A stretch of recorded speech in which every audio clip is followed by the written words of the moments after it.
welcome to the very first episode of TGIS. So joining me today is someone very dear to me. He is my favorite host. He is a good friend of mine, and he's like a brother to me. So please welcome Mr. Robbie Domingo. Oh my God. Wow. Thank you, bro. Thank you so much for having me right here. We got our favorite sisig. Let me just say this. Okay, sit down, bro. This is not a vlog. What? This is TGIS. It's so weird. It's so weird, right? Na ako yung nag-interview sa'yo ngayon. Totoo yan. Tsaka Yeah. behind the camera, I'm seeing Direk Daniel. Over there, yes. Kung sino man yung nag-produce nito, I think dapat mo nang pakasalan. Before we start the chika, gusto namin parate may dalang food yung guest. And then also ako may dala akong food since alam mo na mahilig ako sa food. So what I have for you today is the special adobo of the mother of Mama. So niluto na to para sa'yo kanina and ito yung favorite adobo namin sa bahay. So ito yung adobo, exchange tayo. Ikaw, what do you have for me? Oh, I have our favorite sisig. coming My from favorite sisig! Oo. So, during the pandemic, truth be told, no? Sabi ko lang, bro, gusto mo ng sisig? Ganun lang kadili. Yeah. And then they said yes. And every month, halos may supply sila ng sisig. Sisig. And other Filipino favorites coming from this restaurant kung saan... What restaurant? Tell us. Oink. Oink. Oink. In Rockwell, Sheridan. And I got this establishment together with my partner. Tapos, yun. Nagsimula siya sa Goto Monster, tapos it evolved into Oink. And I'm telling you, sobrang mapili ako sa sisig. But this one from Oink, ito yung favorite ko. Kasi sakto yung onions niya, walang mayonnaise. Yun yung request ko kay Robbie parate. And ay, ang sarap niya talaga. So I'm gonna show you, this is the sisig. So exchange tayo. Here's your adobo, sisig. Naisip ko lang You have rice. when you talk about adobo, andun yung pork or chicken, di ba? Yeah. So this one is... This is just pork. Pero minsan hinahaluan ni Mama ng chicken. Well, hindi ko alam kung may chicken to. Chicken. May chicken and pork ata to ngayon eh. It's different dahil meron siyang... Liver. Oh, tay. Yes. Wala ba ditong nag-aatay pag adobo? Wala. Baka sa Kabanatuan thing yan. Kasi diba taga Nueva Ecija kami and sobrang sarap mga pagkain doon. So nakasanayan namin utog. Wait, wag mo kainin yung atay lang. Kainin mo yung Ay, ganun ba laman. yun? Sama mo sa kanin. Let's try Kasi it. sobrang saya ng buhay ko ngayon. Kailangan ko ng konting pait. Wow! What? So this is the sisig. You can order this from Robbie or anong Instagram ng Oink? Oink at Rockwell Sheridan. I'm telling you, it's so good. Made with love yan. Kaya ako nalit, inintay ko pa yan. What? Pwede ba akong magparehistro sa Kabanatuan? Sarap na? Sorry. Good. Sarap. The best ka, Tita Min. Maybe you're wondering, bakit bro ang tawag ko kay Robbie? Why nga ba? Kasi parang ako feeling ko, when I call someone bro, it means na sobrang close ko na yung tao nun. Kasi pili lang yung ka-close ko, especially sa guys. I call him bro kasi same kami ng handler, it's Tita Lulu. So, usually pag same kayo ng handler, para kayo magkakapatid. And I feel like Robbie is like a big brother to me. So, every time kunwari meron akong event, tinatanong nila, are you available para mag-host sa ganyan? The first thing I'm gonna ask them is, nandyan po ba si Robbie? Naks naman! Naks naman! No, nagpaano kami nagpa-swab kami, okay. Yun, I swear to God, yun yung una kong tatanungin kasi pag alam ko nandyan si Robbie, kampante ako na you got my back. Na kung ano man, sasaluhin ako ni Robbie kung ano man yung mangyari. So, kaya bro yung naging tawagan namin. Sobrang ako kinikilig. I truly appreciate what you have said. Pero before we get to that one, gusto ko lang malaman, kailan ba, or naalala mo ba, yung unang best tayong nagkakilala? Oh my gosh, yung unang beses kitang nakita, baka hindi mo to in-expect. I don't know kung nasabi ko to sa'yo before. I'm a big fan of Pinoy Big Brother. Alam mo ba, pinapanood kita sa PBB? Sigurado ka hindi si Mikey Leon? Kasi magkamukha ka. Nice! Or pinapanood kita sa PBB. Nakita ko nung gumraduate ka doon hanggang sa ngayon. So, maybe that's why I'm so proud of you. Kasi nakita kita from PBB, tas ngayon, he's the Robbie Domingo. Wait. I'm telling you. I have to ask this one. Since nanood ka na PBB, sabi mo fan ka. Yeah. Bumoto ka ba dati? Hindi ako nag-vote. Okay. Yung vote to evict or vote to save? Hindi, may vote lang. BB space. Hindi ako umabot sa nag-vote ako. Pinapanood ko lang everyday. So, okay diba, lang sa'yo? school and then manood ka. Tapos pagkatapos, you can do your homeworks na. Wow! Diligent student. Sometimes lang. Pero PBB yung happy show ko, parang ganun. So anyway, speaking of Pinoy Big Brother, I've been wanting to ask you this na all this time, ikaw yung parang kuya namin lahat. Ikaw yung, alam mo yung pagsaasap, kami yung mga nangungulit sa'yo. Ikaw ba, do you have a brother or should I say a mentor na nagka-guide sa'yo when it comes to hosting or maybe sa life in general? Sino yung pinakamasabi mong kay, ikaw yung brother ko, my bro, like that? Maro, who's just right there as well. Okay. And actually, sinabi ko na yan many times before. Hindi ko lang nasabi sa kanya personally. Pero one of the biggest and greatest perks of my life is having him as a brother. Really? Oo. Why? He takes care of the house. Wala, he's there for the family. He's the glue doon sa aming pamilya. Siya talaga yung older brother mo. He looks older, pero he's younger. But he's more responsible. Yes, I have to say yes. But in the showbiz aspect, the one who taught and trained me, So sa life, it's Maro. It's Maro. Your mentor. Yeah. Okay. sa pag-host, Okay. it's either Kuya Luis, because of Okay. Mix, Of course. and VJ Dre. So Ah, sila yung okay. nagturo sa akin, ganito yung paano magsalita. VJ Robbie. Yung Robbie. Robbie. It's not Robbie, it's Robbie. Robbie. I got a lot of people who Okay. would help me sa talking aspect. Like there's Bianca Gonzalez, Yeah. Ate Tony Gonzaga, Sir Martin Rivera, Sir Gary Valenciano, all those people na nakasama natin sa ASAP. Every time I talk on stage, they would Okay. say, "Oy, you should do this. Maybe you should do that." That's nice. That's nice. And along the way, syempre, ang dami kong mga pinagdaanan, ang dami ko na ring iniyakan. Okay. And I would never forget that moment. Si Direk Loren who would tell me na, ayusin mo naman yung trabaho mo. Really? Oh, before. I feel like ikaw yung pinakamabilis nag-evolve. Ngayon, kasi I feel like pag host ka, sobrang hirap nun na. Kasi ikaw yung, kaya nga nahihirapan ako ngayon. Oh. Kasi I feel like ikaw yung nag-ano ng tono, nagsaset ng tono. Dapat parati kang may presence of mind. And also, that's very tricky. So, isa yan sa mahirap na trabaho na hindi ka lang arte, bibigyan kang script. Ikaw talaga yung nagbibigay ng tono, right? Ako, hindi ko kayang umarte. Siguro kung umarte ako, kawawa naman yung King of Hearts. Ever since ba na lumabas ka sa PBB, you wanted to be a host na talaga, alam mo? Or parang, sige nga, nag-dancer ka pa before sa Giger Boys, and then, or na-try mo ba ever na, parang gusto ko magkaroon ng teleserye. Naisip mo yan minsan, nung iyak-iyak ka. Hindi ko ma-imagine. Imagine. Grabe, ah! Hindi ko ma-imagine. So, Na-hurt ako dun pero totoo. pero gusto mo, like, hindi ko to narinig na sinagot mo sa iba mong interviews. So, curious lang. Right after Pinoy Big Brother, Yeah. the big night, pinapunta kami nung batch na yon sa isang meeting room kasama yung mga bosses. Okay. And they asked, remember, kaharap ko nun sina Sir Deo, Tita Direk Lori Cory. Tacori, FMG. Okay. And then they asked, ano ba gusto mong gawin sa buhay? Okay. Ang sabi mo? Eh ako, parang, hindi ko naman alam kung anong gusto kong gawin. Pumasok naman ako ng PBB just because of my mom. Sinabi sa akin na, nak, try mo lang yan. Tapos I did. And then, after some screenings, nakapasok ka ng bahay ni Kuya. Eh, wala naman akong planong maging artista talaga, mapasama sa ABS-CBN. Ang plano ko talaga is to be like my parents. Doctor. Doctor. Yes. To wear a white coat and Okay. continue the family legacy. Yun naman talaga yung plano ever since. Okay. But during that meeting, tinanong sa akin, so, who do you wanna be? I would never forget my answer. At sabi ko, What? I wanna be the next Rico Yan. Rico yan. R.I.P.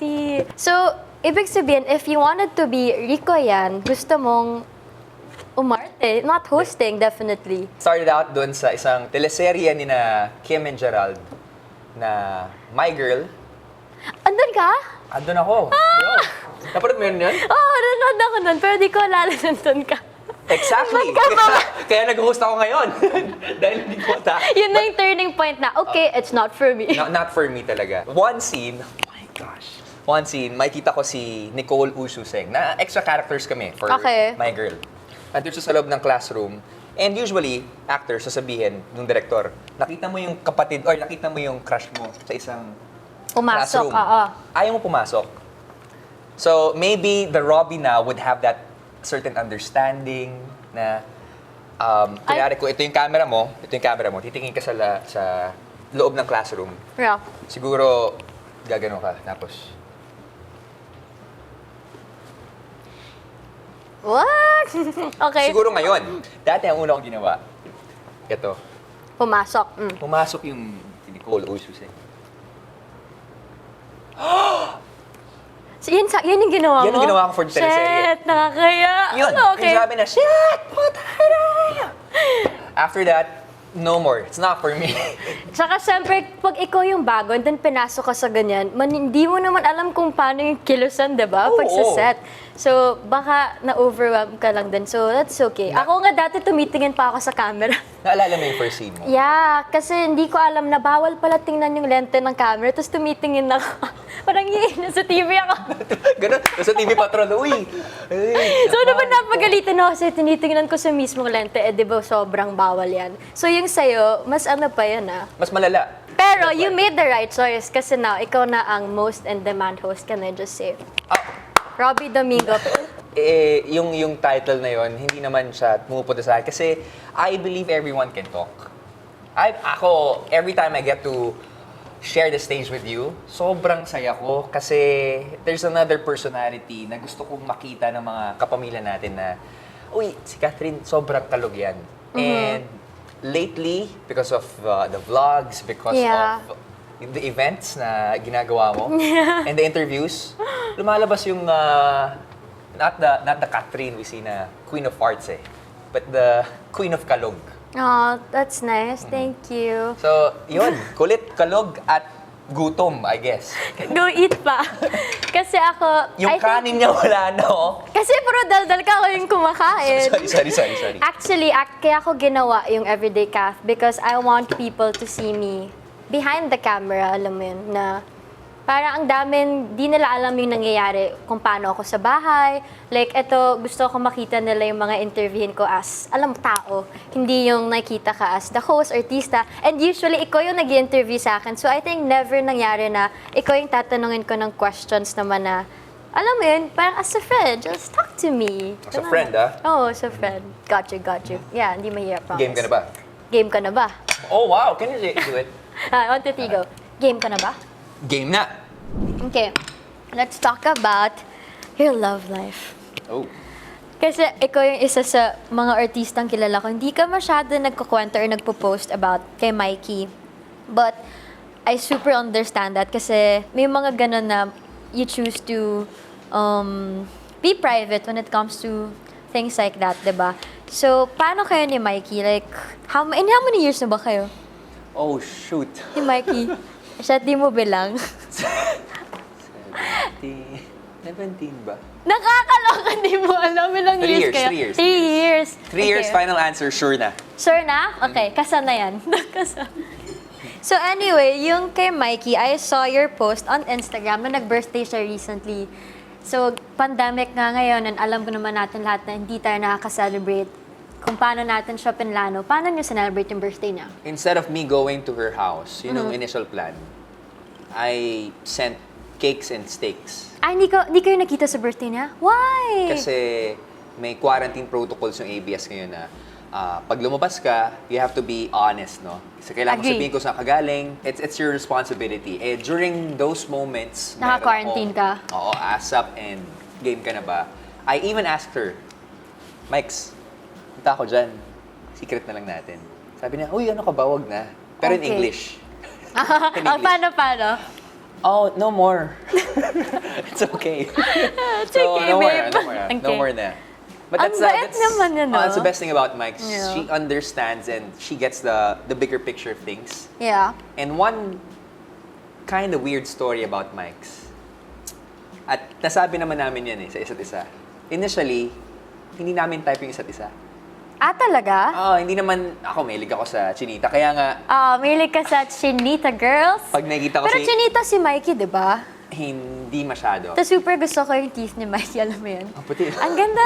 At tapos ang ganda smile niya. So, nung nakita ko siya nung one time, meron tayong get-together, Lulu Karet, yun yung tawag sa mga anak ni Tita Lulu. So, that's Lulu Karet. So, dinala ni Robbie for the very first time si Mikey and then introduced niya. Sabi ko, swerte ni Robbie. Wow, ha? Ang ganda ni Mikey. Parang, ang ano niya, ang chill niya. So, ang cute kayo. Yun yung isa sa mga bagay. But ako, parang, I don't know, I fell in love constantly with her. Kasi there's another world na nakikita ko sa kanya. Yeah. And also, she puts my feet down. That's good. Yun yung pinakamasarap na pakiramdam kapag kasama ko si Mikey na, okay, everything's real, pero lahat ng pangarap ko, parang natupad ko sa kanya.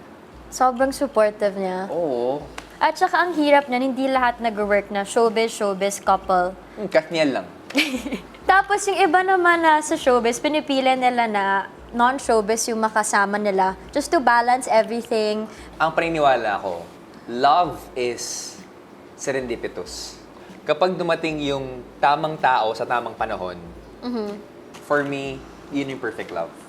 Kasi pwedeng dumating yung tamang tao, pero marami ka pang kagustuhan before. May iba ka pang priorities. Iba yung priorities mo, iba yung Okay. responsibilities mo, may mga gusto ko pang maabot sa sarili mo lang. And that's okay. Yes. That's okay. Yes. That's okay. Tapos, may dumarating din na pagkakataon, pero di naman siya yung perfect na tao or yung Yeah. tamang tao para sa'yo. So, kapag naghalo na yung dalawang konseptong yun, Timing at saka yung Right wants person. mo, yes. then I think yun na yun. And I think yun yung Meron sa kayo. amin. Okay.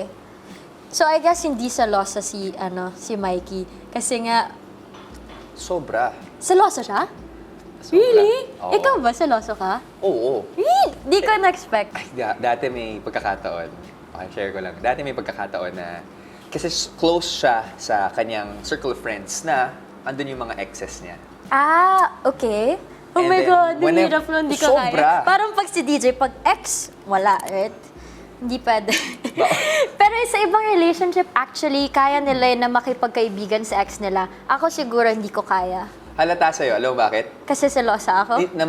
Yung ilong mo, punong-puno na pawis mo. Hindi ko kaya. Pero ang ganda mo pa rin. Hindi ko makaya. So, So, yun. ikaw, si Mikey, yung group of friends niya, may mga, andun pa yung mga Past. old relationships niya Yeah. before. And ako, hindi ko kayang lunukin yun. Yeah. Tapos wala ka doon. Tapos, minsan wala pa ako doon kasi barkada nights. Yeah. Parang naparapraning ako nung gagawin ko, pare. Bro, tatawagan ko ba? Pag tinawagan ko, masyado naman akong...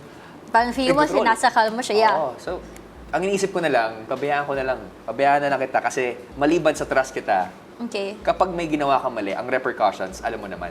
Mm. Itong mawala sa'yo. Akala ko, ako naniniwala ko sa Kapal ng mukha, karma. no? Karma is Oo. real. Totoo naman. Pero kapag sa iba, before, I think kami ni DJ, pareho kaming selosa. Pero, magna 9 years na kami sa May 25, yay, love. So I guess yung pinag-aawayan namin before na mga sobrang bata pa kami, iba na sa ngayon. Pero minsan, mga little things pa na nag-ano ako. Pero, hindi naman yung to the point na ayoko ma-feel na sinasakal ko siya or ako, nasasakal niya ako. So I think, very open kami ni DJ kasi sinasabi ko pag na-hurt ako, sinabi mo yan, na-hurt ako. Tapos pag aalis siya, alam niya hindi ako kampante. Minsan hindi siya pupunta kasi mag-aaway lang kami. At least alam niyo na yung Yeah. isa't isa, di ba? And trust na lang talaga. So, yan, trust. Ako, usually I ask you in certain interviews. Oo. And I'm sure, natanong na sa inyo ni Daniel to, ano ba yung sekreto ng relationship? Mismo, Ang parati. dami palagi, kailan bang kasal? I don't wanna ask those questions. Thank kasi you. TGIS, dapat iba tayo. Ano ba yung initial plan nyo when you get married? Or once you get married? I think to maybe get their own place, maybe, kasi feeling ko once you're married and you're starting a family na or yung partnership na yun on a deeper level, I think you need your space. So, it's gonna take time talaga. So, yun yung first ano. Ayoko din na mag-anak agad, sinabi ko sa kanya.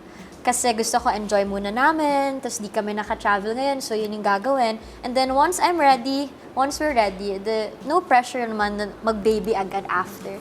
Actually, sometimes yun yung nailang ako sa mga tao na, di ba, ngayon parang tinatanong parate once kasal na yung mga showbiz couples, especially, kailan kayo mag-anak, but for me, you respect the decision na iba-iba yung couple eh. So, kanya-kanyang time Enjoy your eh. time. Yeah. We're taking it day by day kung ano man yung mangyayari.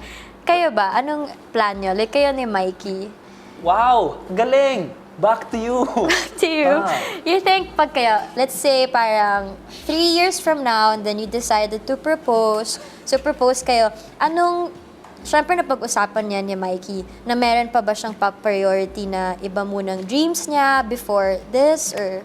We've been talking about it for some quiet time now. Yeah. Lalong-lalo na we're not getting any younger. Yeah. And yun naman yung mga inaayos ko na ngayon. Ngayon. So, Kaya nagpapakayod tayo ngayon eh. yes, in the coming years, you would be one of the first people who would know kung I would be bending the knee. Okay. I will wait for that. I'm so excited for that one. Yeah, I'm excited for you. I think, just do your thing now and then pag naramdaman mo na, support ka namin. Yan. I'm just so happy with this concept, no? And Yeah. this is new venture ni Catherine tsaka ni Direk Daniel. Direk Daniel. You guys have like the best of the best titles, King and Queen of Hearts. Na-pressure ba to carry out those roles? Always. But I think, ginagawa namin ni DJ, hindi namin siya iniisip. Pag nag-overthink ka, parang sablay yung mga ginagawa ko. Kakainin ka ng pressure. Yes, and sometimes, lalo ngayon, di ba, parang naka-overwhelm talaga. Pero kami ni DJ, kami sinasabi na lang namin, let's just do our thing. Like, itong idea na to, gusto lang naman siya, try lang. So, no pressure. Kaya sila yung mga tao din pinili ko dito kasi ayoko kapag ina-ask na ako na gawin yun na may sense of responsibility na. So, ito talaga ginawa yung TGIS because I wanna try lang. Kung mag-work at gusto ko magpag-usap, nandun yung pressure all the time. But nasa yan kung paano mo i-handle yung pressure. I think it's okay to imbibe the role, Yeah. pero kung yun na yung sarili mo at yun na yung pinoporonta mo, Yeah. big no-no yan. Okay, bro. So, we have prepared some questions for you. Sobrang quick questions lang to. And I wanna hear your answer. So, answer it as fast as you can. Okay, first question. What makes you mad? Pag naiba yung schedule ko, Ayaw mo yung nawawala sa plano? oo, sobra talaga. Kapag iba na yung plano, naasar ako. Pero isa sa mga pet peeve ko naman, Oo. kinaisan ko, Ano? kapag sa men's CR, yung may nag-aactum, doon ako naasar. Kapag may? Nag-aactum. So may, Okay. Ayaw mo na nababago yung schedule mo. Same Ayoko. kayo ni DJ, ayaw din niya. Ako naman yung okay lang na bago. Ako yung mas spontaneous na, okay, next. Okay, kanina ka huling nagalit? Sa nagbago ba ng schedule mo or na bad trip ka ba? RM. Okay. Oo. Kasi nga nabago yung schedule. Which is Oo. understandable. Kasi ang hirap kaya pag nakaset ka na tapos biglang babago. Pero ito, hindi na alam galit ako sa kanya. Okay. So yun, so, hi Mo. Next question, last 3. May regret ka ba sa buhay mo? Meron naman. In terms of my choices, sa pag-ibig before. Okay. Anong pwedeng magpakwit sa'yo sa showbiz? Alam naman yan how much you love hosting, kung gaano mo kamahal yung trabaho mo. But anong magpapakwit sa'yo? Pag kinasal ka na ba? Or you think you're still Oh, no. gonna do hosting pag Yes. kinasal ka? Even if I become a dad, Hosting pa rin? oo. Kung dumating yung pagkakataong yon and hopefully, I'm hoping and praying na bumalik yung ABS-CBN, Yes, let's claim it. I would want to go back to Umagang Kay Ganda. Really? Yes. Okay. Tapos pwede rin na have like a talk show together with you, peeps. Okay. And game ka na ba in the studio? Oo, oh my God. Iba rin, syempre, pag yung sa studio. Yung mga Let's claim masasabi it, mo yung mangyayari yan. katagang, diskarte, abante ako, atras ako, yan, gusto ko marinig sa loob. So, anong magpapakwit sa'yo, you think? Kapag kailangan na ng medical frontliners, Ah. mag-aaral ulit ako. Tapos, mag-shift ka na to doctor. Kung kailangan na ng mundo. Pag umabot tayo, nakunod. napanood. Okay, last question. How do you want to be remembered? Kasi you are such a responsible and good guy, bro. So, if there's anything na gusto mo lang iwan, okay, I remember Robbie as this kind of person. Like, ano yun? Tinanong sa akin dati ni Tita Lulu. Really? Yes. Ba't ako di yung tinanong ni Tita Lulu? Hello. Okay. I said, I want to become the bridge. What do you mean, the bridge? Kasi parang yun yung nararamdaman ko eh. Like, people would ask me, ano ba pangarap sa buhay? Ang pangarap ko naman is not to be top one, not to be the superstar, no? Okay. But I want to be that guy who always gets to talk to the superstars. Okay. The bridge between the superstars or the star Okay. to the people who inspire them. Ikaw And vice naman- versa. Yeah. That's so nice. It's so humbling to, for me to see those messages. Ito, totoo to. Sa Instagram, sa Twitter, Kuya Robs, pahay naman ako sa Katniel.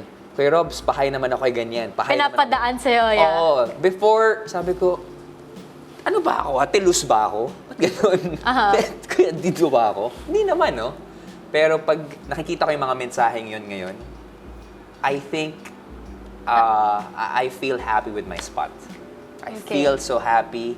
At yung happiness na to, parang gusto ko lang ipagpatuloy at ibalik. And I think you're doing a great job.